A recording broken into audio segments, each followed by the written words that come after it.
Hi po, magandang araw, magandang gabi. Ito naman po muli ako. Magbibigay naman po ako ng magandang kaalaman sa inyo at magandang kahulugan ng mga ginagawa natin. Ah, Una po sa lahat, shout out sa mga viewers ko, sa mga subscriber ko, lalong-lalo na po sa ibang bansa, lalong-lalo na po sa Melbourne, yung pinaka the best ko dyan na laging nag-subaybay sa akin, sa Jinsan din. Tsaka umabot ng tayo ng Sarangani, and then sa uh, Hong Kong, marami akong mga pinsan din dyan na nag-PPM din sa akin, at saka umabot na po tayo ng North Cotabato, umabot na po tayo ng Sultan Kudarat, sa Isulan, and then sa Cebu po, sa Iloilo. Kumusta po kayo dyan lahat? Sa Zamboanga, buenos dias mga amigos, amigas, muchas gracias. Ingat po kayo lahat dyan.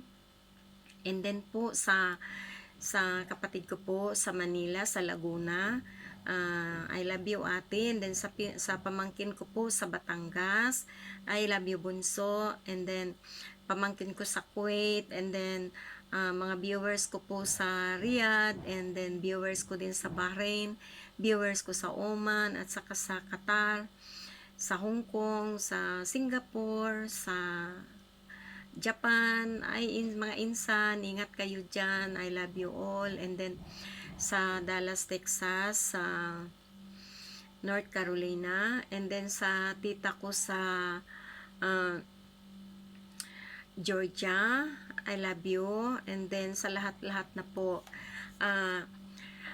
una sa lahat, please share and like and click the bell below po para po update po kayo, at may page na po ako. Tingnan nyo lang po dyan, ang page ko ay nandyan po ang link ko, so i-check nyo lang po. Pero wala po ako masyadong na-upload doon kasi actually po yung videos natin ay umabot na ng almost 80, nasa 78 na po yata. Pero po ito po ay pinakamaliit lang po na channel ko, hindi ko po ito pinagmamalaki. And hindi po ako nakipag-contest sa mga malalaki, or else kung sino lang po yung nag-subaybay sa akin or yung nakagusto ng video ko, maraming salamat po sa inyo. Alam kong napanood niyo, and alam kong ginawa nyo rin. Sana po magawa ninyo ng tama. So ito pong ibibigay ko ngayon ay napakaganda po. Ito po ay spell upang mabalisa ang taong ayaw magparamdam sa'yo, dahil ito po ay para din po sa karelasyon or partner ninyo or mahal nyo sa buhay, at para din po ito sa nakautang sa inyo. Kasi minsan po ang sinasabi nila ay pag nangutang, happy-happy, pagbayaran, tago-tago, TNT na, tago ng tago, ganun po yon. Pag nangungutang ay marami, parang ang mga pangako ay buong na ilalahad sa harap mo, and then kung sa bayaran na, ayun ang tinatawag na TNT na, ibig sabihin tago ng tago na. So ito din po ay maganda doon. Isa din po itong purpose kung papaano na mabayaran man lang ng kahit na hindi bigla, at least makaisip man lang na magbayad kahit paunti-unti po. Pero pwede din po ito sa karelasyon na hindi magpaparamdam. So kaya po ito ay spell upang mabalisa ang taong ayaw nang magparamdam sa'yo dahil sa utang sa'yo, at pwede din ito sa mga karelasyon. Paano magpaparamdam? So, ang gagawin natin ay isang garapon, cleared na garapon, ayan, cleared po na garapon. Pagkatapos po isang butil ng bawang, ayan po, yung as in bawang na isang butil lang. And then po, asin po, nandyan na po si Rocky Rock, rock and roll na rock salt natin, na pinakamabisa po ito. And then po, pen, ito po, ball pen, pwedeng black or pwedeng red, pero red na rin para mas maganda. And then po, ang gagawin ninyo dito, bago po ninyo ito gagawin ay yung tiyakin ninyong nag-iisa lang kayo na walang mag-i-interrupt sa isip ninyo or mag-i-interrupt sa taingan ninyo na may marinig kayo doon sa labas na mga usapan o sa kwarto ninyo or mga TV or sound system, ganon. Kung gagawin ninyo ito ay siguraduhin yung nag-iisa lang kayo kasi po ang pinaka-importante po dito ay ang focus, concentration, at saka yung dedication mo. Ito po ang ang importanteng gagawin dito. Saka yung willing ka talaga na gagawin ito at 100% na paniniwala at tama talaga ang paggawa mula sa puso mo. So ito po ang gagawin. So ayan, nagready na po kayo ng papel. Ang una-una ay garapon, then bawang, isang peraso, then ballpen, and then rock salt, and then kaperasong papel. Ayan po. So, anong gagawin natin dito sa papel?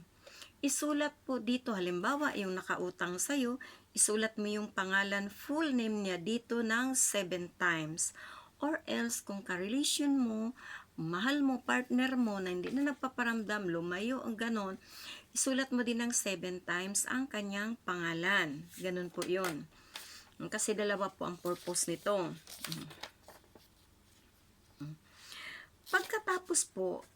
Pagkatapos nyo po itong nasulatan na ng 7 times, ipagitna nyo po ang bawang.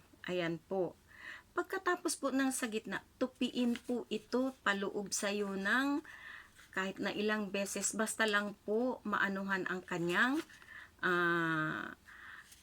bawang, ma-close siya, kumbaga mabalot siya.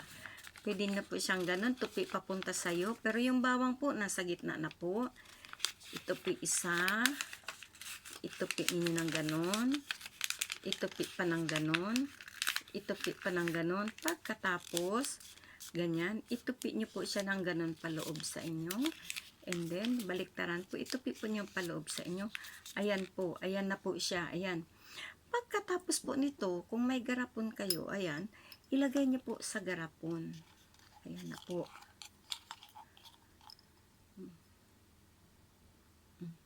Pagkatapos po, lagyan ninyo ng isang kutsarang asin. Isang kutsarang asin, ilagay niyo po dito. And then, hawakan po ang isang kutsarang asin, nakalagay na dito. Hawakan po, ilapit sa bunganga, ibulong, or kausapin mo po, ibulong mo. Halimbawa, unang-una sa ka-relation mo, ang sabihin mo sa kanya.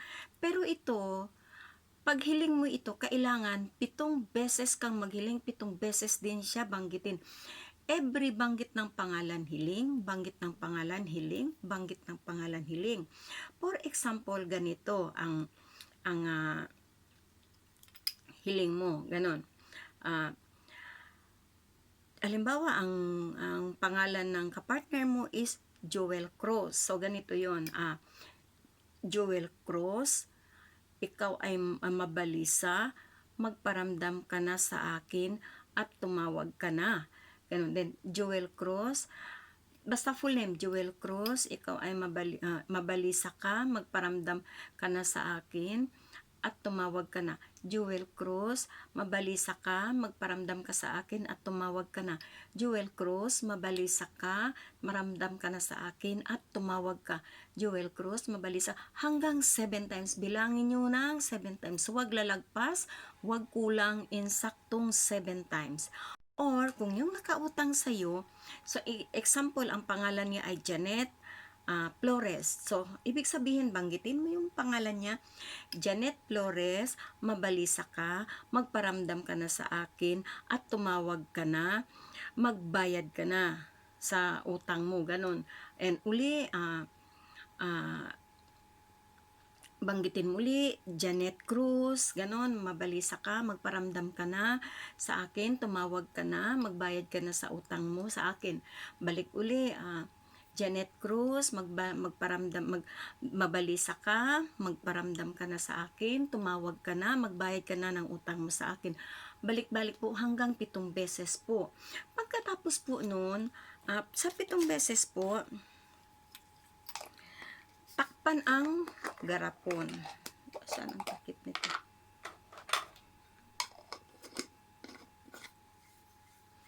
Takpan ng garapon nang walang makasingaw para yung bulong mo or yung sambit mo sa kanya, yung spell mo ay nandoon sa ilalim, umikot-ikot sa pangalan niya at doon yun siya mahasel. Tapos kasabay nung energy ng bawang na parang tinutulak siya sa kaisipan niya na hindi siya mapakali dahil bali yung bawang doon yun ang tumutulak sa isipan niya, yung energy ng bawang o yung aroma ng bawang, yun ang baling tumutulak siya kasi baling nandoon siya, nakakulong siya doon kasi pangalan niya nandoon, so ibig sabihin parang siya na yung nandoon sa loob. So yung init ng bawang, yung aroma ng bawang, yung anghang ng bawang, doon gusto niyang lalabas na, teka nga muna, hindi ako mapalagay, ano ba to, nakonsensya ako, babayaran ko nga yung utang ko, ganun. So parang makonsensya siya, bayaran ko nga yung utang ko kasi naiisip ko si Kumari, may utang pala ako doon, matagal na, hindi ako nagpaparamdam, ganun. So, kailangan bayaran ko kahit hindi buo. Tapos tatawag yan sa'yo, hello Maring, ganun. Mads, pasensya ka na Mads, nagipit talaga ako nung mga nakarang araw. Pwede ba, anuhan ko, unahan ko na lang ng ganito, 300 o 1,000 yung utang ko, ganun. Siyempre, sino ka pa naman na hindi mo maano na yun nga yung hangad mo. O sige Maring, sige, walang problema yan, naintindihan naman kita. Ganun, sa yung relationship ninyo ay hindi magkakaroon ng lamat uli dahil po nagka-reconcile na kayo at nagkaayos na sa pamamagitan ng ginawa mo. And then sa partner mo po, ganun din. Yung partner mong pangalan ang nasa loob, tapos syempre nandoon yung tutulak sa kanya, sa isipan niya, na hindi siya mapakalit, makonsensya siya, bakit kaya bigla ko na lang iniwan nun, ang bait nun, ganun sa akin, tapos bakit hindi ko makita yung ginawa niyang kabaitan sa akin, ganun, teka nga muna, tawagan ko. So tatawag yan, or kaya mangumusta yan, sabihin yan, musta ka na, ganun, o siyempre mag-reply ka, okay lang po ako, pwedeng makapunta, o pwedeng uwi na ako, ganun, pasensya ka na, ganyan, na lang. So, ayun, so pag nagawa na niya ng ganun, wag ka nang dugtungan ng negatibo, o sige, halika na dito, anong gusto mo lutuin ko, para sabay tayo kain, ganun. Ikaw na yung baga, wag mong kontrahin na, o sige, luto ako ng ganyan, so pagdating niya, o ganun, biruin mo, ay, salamat, na-miss mo ako, no, kasi dinalaw mo ako, ganun, sabi na, tapos sabi niya na, oo, pasensya ka na, lang kasi, alam ko naman busy, kayaan mo na yun, at least nandito ka na, ganun yan. So, at least magkakaayos na kayo. So, yun po ang hangad natin. So, sana po ay magawa ninyo ng tama, matutuhan nyo ng maayos, at may mga katanungan kayo, comments lang po below at sasagutin ko po yan. Pero minsan po pag busy ako kasi everyday po may work ako, so sisikapin ko po na hindi kayo ma-accommodate ko kayong lahat, message ko kayo. At maraming salamat po pala sa mga viewers ko sa nag-iisang video ko lang na 7,000 viewers. Maraming salamat po sa inyo, at sa 3,000 viewers ko sa isa kong vlog. Maraming salamat. At sa kayong nag-follow ng 2,000 plus and 1,000 plus sa mga viewers ko sa iba-iba kong vlog. Maraming salamat po sa inyo. Hangad ko po lahat ang kaligayahan ninyo, na sana po ay makakatulong ako. Maraming salamat po.